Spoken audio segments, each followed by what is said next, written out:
ես հանդիսանալով նախ եւ առաջ հայ առաքելական Սուրբ եկեղեցու հետևորդ,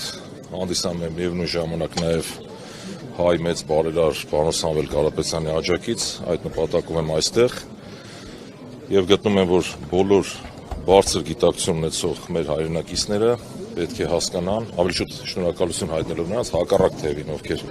չունեն այդ բարձր գիտակցությունը, թե ինչ արժեք ունի հայ առաքելական եկեղեցին մեր կյանքում, մեր պետության հիմնասյուն որպես, իրենք թող ուշադիր հետևեն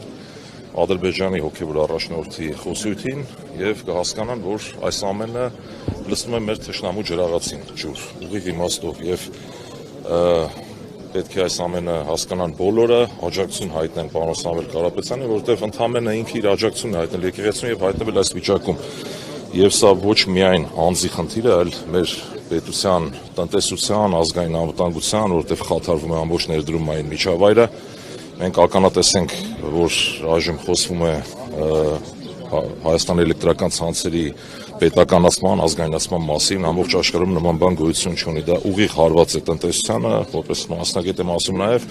որովհետև ամբողջ ներդրումային միջավայրը խաթարվելու է սրանով, դա պետությունը չի կարող լինել արդյունավետ կառավարիչ,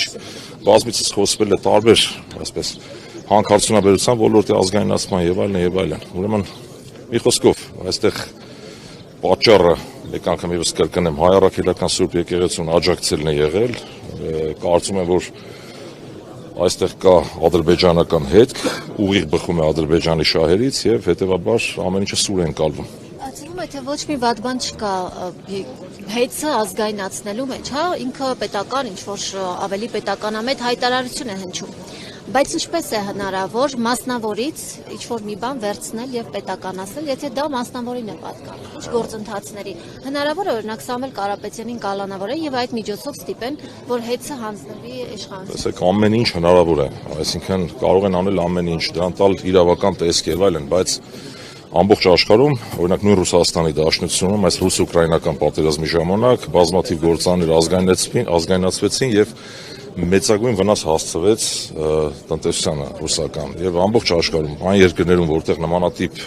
ուրեմն գործընթացներ են սկսվում, դա ուղիղ հարված է պետության ներդրումային միջավայրին, մեկ անգամ եւս կրկնեմ, միջազգային վարկանիշին բնականաբար։